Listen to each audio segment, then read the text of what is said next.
Hello and welcome to my podcast in English number 10. Today is the 28th of August 2019 and it's a very sunny and hot day here near the city of Lyon in France. Today I'm going to talk about a brand new design by EclatDuSoleil. I'm going to talk about my works in progress and a bit about my plans for fall.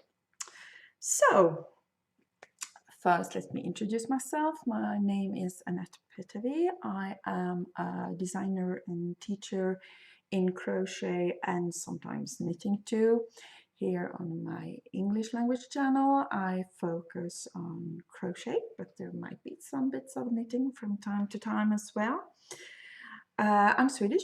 I have been living in France for the major part of my adult life, almost all my adult life.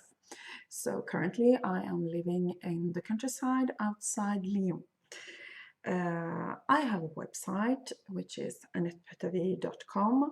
I have an English blog there, and you can also follow me on Instagram, Facebook, and of course here on YouTube. If you like this video and want to see other videos like it, you can subscribe to my channel and click the little bell to get notified whenever I put up a video.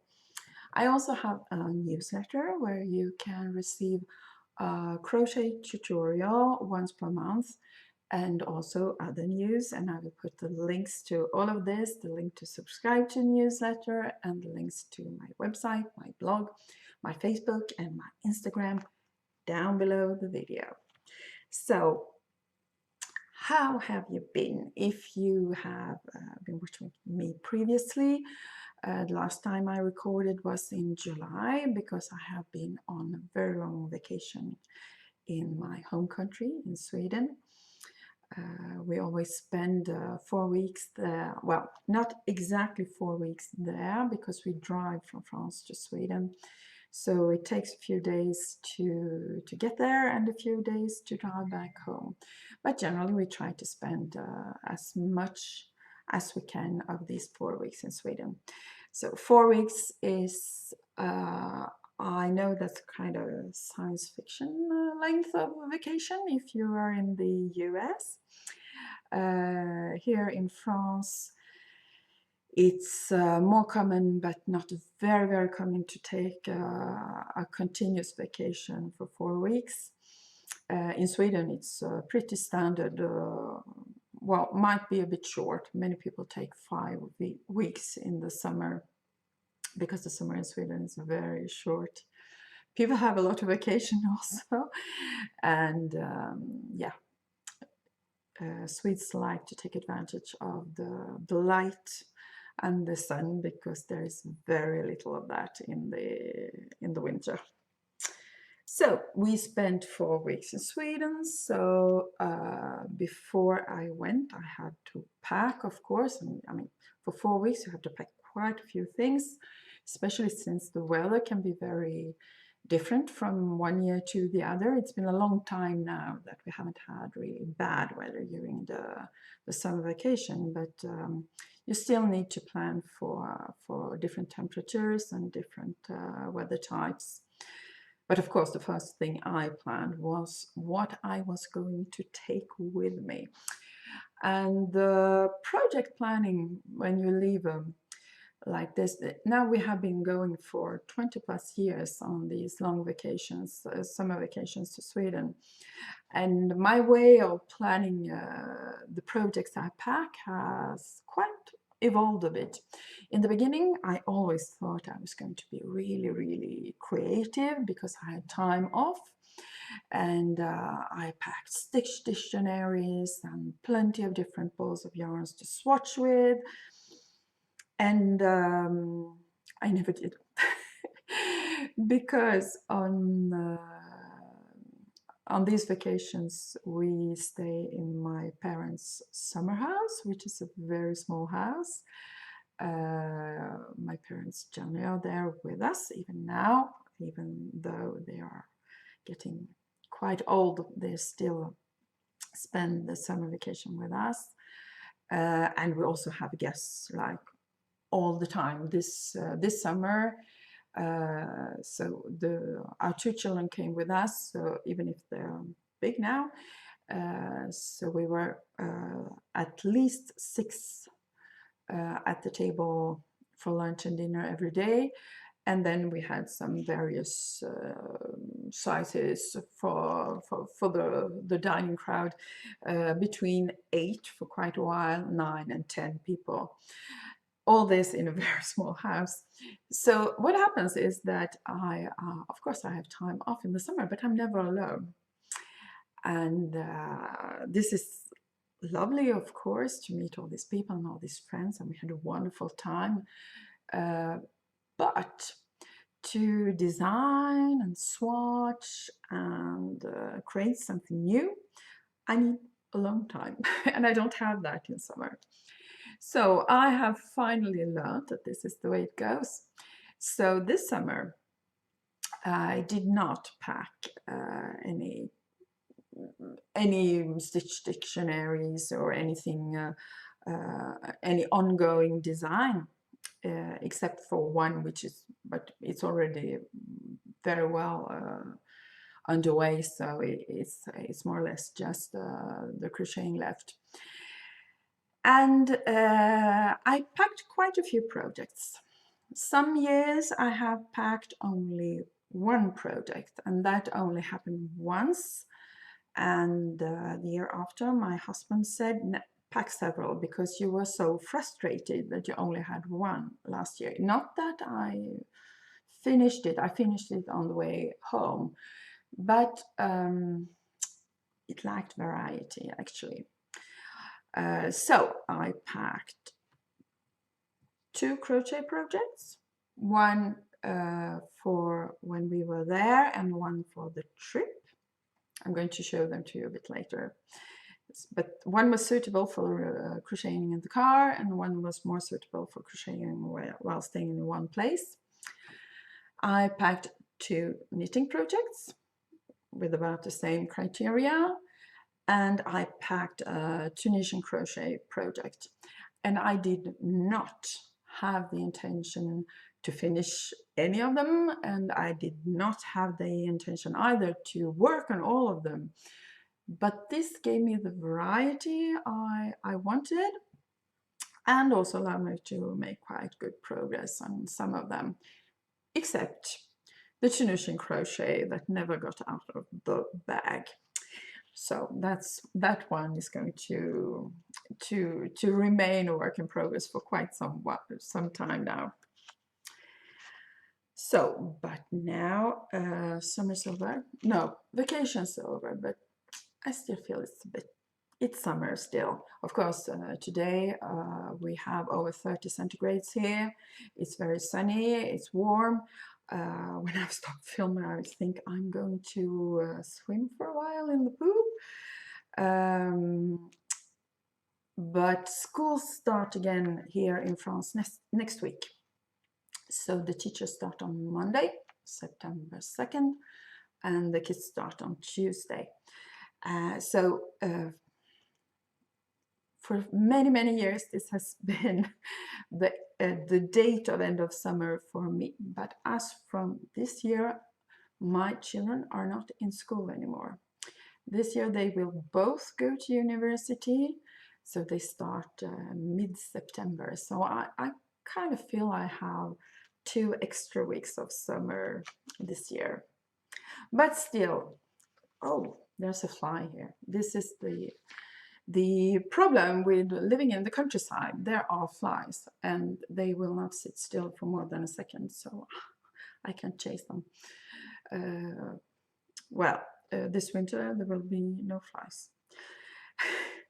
Okay, so even if I feel it's still summer, fall is going to be upon us anytime now, and we're going to kick off this new season with a brand new pattern from EclatDuSoleil. I'm going to put a photo of it here because I do not have the item in my hands yet. It is coming in the mail, so next time I will be able to show it to you for real. But I think I'll have it tomorrow. But today was the day I had time to record, so you will have to make do with the pictures. This is a new design from EclatDuSoleil, who is Hélène Marcy. And I've known Helen for many, many years now. We are both crochet designers and friends, and she has done many, many patterns in my shop, among the most popular ones. And this is a lovely new design from her. It's a scarf or a stole. I can't make up my mind. Sometimes I say it's a scarf, sometimes I say it's a stole. It's a long rectangle. And she has made this in one of the most special yarns, I think I can say, in my shop, which is the cobweb yarn. So this is the color she used. It's heathered charcoal and very, very hard for my webcam to pick up. And I also have currently a lighter gray, cream one, hard. And for more color, I have this vivid fuchsia, real jewel tone. So as you can see, we'll take the gray one. It's the one that has, which is the most photogenic, I think, for this webcam right now. As you can see, this is an extremely fine yarn, extremely lightweight. I call it cobweb because it's that type of yarn. And in this 100-gram hank, you have 1,500 meters of yarn, 1,500 meters, and I think it's 1,600 and something yards. So it's very, very thin. In the pattern, so I don't know if I said the name. The name of this new design is Paving. And the reason for this is that the inspiration for the stitch pattern, the choice of the stitch pattern, comes from Italy. Helen goes on vacation in Italy almost every year, and she was thinking specifically about the mosaic pavings in Pompeii and other historic Italian sites. And this yarn is also spun in Italy, so so Italian inspiration it is. So for paving, Ellen used this yarn with, I think, a 2.5 millimeter hook. I should have looked that up, but yes, I think it's 2.5. So this is a very, very fine yarn. You could use, instead of the one hank that is used in Ellen's sample, you could use two and work it in double, and then it would be a classical lace weight yarn. And then you would have to adapt your hook size, and the size would be different, and the look would be different, of course. But if you want to use this yarn as it is, you will need some patience to crochet 1,500 meters of yarn, but I think it's quite feasible. And you will be rewarded with something extremely soft, because this is 100% merino, extremely lightweight, and extremely cozy. So why don't you have a look at paving in the web shop? I hope, as I said, I hope to be able to show you the real thing next time. This design is finished with crocheted fringe, as you can, I hope you can see in this picture. I have made a small tutorial which is available on my channel, where you can see how you make crocheted fringe if you want to check that out before deciding on making this pattern. I think that's more or less what I have to say about paving. So it's available only on my website at shop.annettepetavy.com. As I said, I think 1,500 meters of yarn is quite feasible to work, because while working on others projects, I have crocheted about 1,000 meters on this one. And perhaps this is something you recognize. This is the trio blanket, and it's not my design. This is designed by Susan Carlson of Felted Button. And this is a pattern that requires 3 balls of yarn wool, and I have these 3. And of course I have already partially worked them, so you don't see the whole range of gradient in each of them.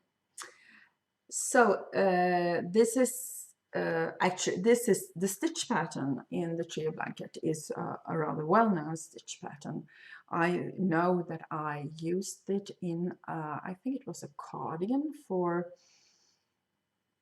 my son, my daughter, I don't remember, but like 15-20 years ago. But the very excellent idea of Susan and Felted Button is to work this stitch pattern with 3 balls of wool, and I'm not sure you can see it very clearly yet, but the color play is coming along quite nicely. You can really see how it changes now. And I had seen these blankets on the internet and really liked them, of course. It gives a kind of impressionistic feeling, I think. And when it will be finished, you will have this color play flowing from one end to the other.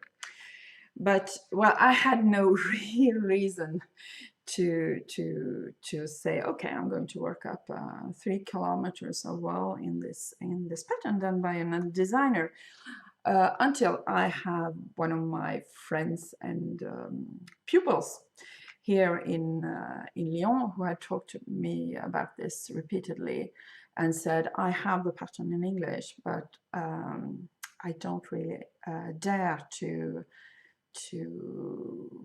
embark on this project with an English pattern.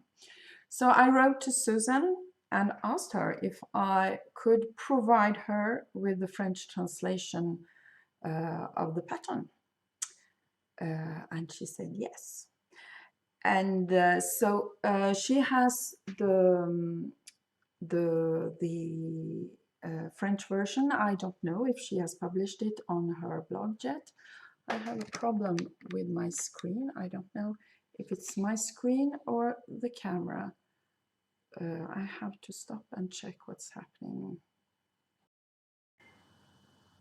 Well, very strange. It stopped. I have to check later to see if it was a kind of dark cloud coming down this way, if it's on my screen or in my webcam, which seems to have some difficulties lately. I think I will need to invest in a new one. So, as I said, I wrote to Susan and asked her if I could provide her with a French translation of her pattern. And she said, okay. So she has the translation. I haven't checked since I came back from holidays to see if she has published it on her blog yet. But she gave me the authorization to give the French version to the customers who would purchase 3 balls of wool from me to make the blanket. So this is why I am currently working on this blanket. If you want to do it, of course, you don't need to buy the yarn from me to have the French version, because the English one is available directly on Susan's blog, Felted Button. And I'm quite happy with this because it's very, very nice to have a crochet blanket in cotton. I had another crochet work in progress, and I showed this to you last time. So this has only grown a bit height-wise. Oh, I don't have to show, even if my join is pretty nice, I don't have to show it with the join in the middle. So this is going to be a bag in mosaic crochet. I think it's going to be 2 bags actually, because this turned out pretty big. So I think I'll make a smaller version too. I'm currently debating how the handles are going to be. Got a new idea yesterday. We'll see. So this is mosaic crochet. As you know, if you have followed me previously, I had this series on mosaic crochet going on in my newsletter, and this very project actually sparked the newsletter for the topic for the newsletter of August, because you can't see it now, but I made a big mistake in this one. And the topic of the newsletter is how I fixed that. So today, when I'm recording, the newsletter is not out yet, but check back and you will be able to see the tutorial here on the channel. I think it can be pretty useful, because I cannot be the only one making this mistake when working mosaic crochet. And for this fall, I'm going to, so this was the last installment in the series on mosaic crochet, and this fall I'm going back to some basics in crochet. So if you know someone who is a beginner or someone who wants to brush up their basics, it can be a good idea to subscribe to my newsletter. And also, I mean, sometimes we can be very proficient in something we do, but sharing our way of looking at the basic principles for what we do can be very interesting, because we don't always have exactly the same way of thinking about how to make a crochet chain, or how to handle your selvages in crochet, or any other basic topic in crochet. That's basic but important. So we'll see this along fall of 2019. And my other plans for fall are quite clear, I must say.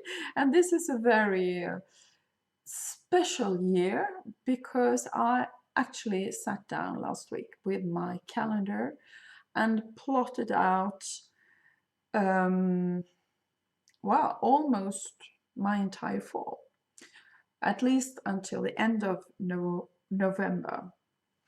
And this is something I procrastinate all the time about and don't really do. And I also think I'm a bit nervous about putting everything down on paper, because I'm usually overcommitted, and I knew that this fall I had really taken on quite a few shows, especially, and shows are time consuming, because you have to prepare them, you have to go there, you have to stand up all day in your booth, then you have to take everything down, put it back in the car, drive home, take care of what happens after the show. So yeah, pulling out the yarn again, seeing how much you have left, updating the website, doing, well, all the stuff you have to do around shows. So I thought, well, now if I want to survive this, because I have 6 shows in 2 months. So if I want to survive this and don't commit to other things, I really have to plot this out. So I did, and surprise, it was not as stressful as I thought it would be. It was actually very, very enlightening. Well, it made it very clear to me how my autumn would look, what I would have the time to do, what I would not have the time to do. And it was really, really a very good thing. So what I scheduled most of all was the days I need to completely dedicate to the shows, during the shows, but also before and after. And I also scheduled video days. So I hope that this podcast, that has been a bit haphazard in the publication schedule, is going to be a more regular feature this fall, because normally I have days set off to record. On the other hand, I think that this fall is going to be a lot about shows and not so much about designing. That has to be a little bit on the back burner, because otherwise I don't really know how I'm going to work this. Okay, but I published this one just before summer. It's the Marie Galante stool, and you can find it both on Ravelry and on my website. And what I'm wearing today is an oldie but goodie, in my opinion. It's my little capelet or capelet. It's a small shoulder warmer, can we say, in organic cotton, and it's just perfect for a warm and sunny day as today is. I think that's all for this time. I will be back in about 2 weeks. Have a wonderful time until then. Start the school year, if you have a school year to start, with as much zen as you can muster. I'll see you very soon. Bye bye.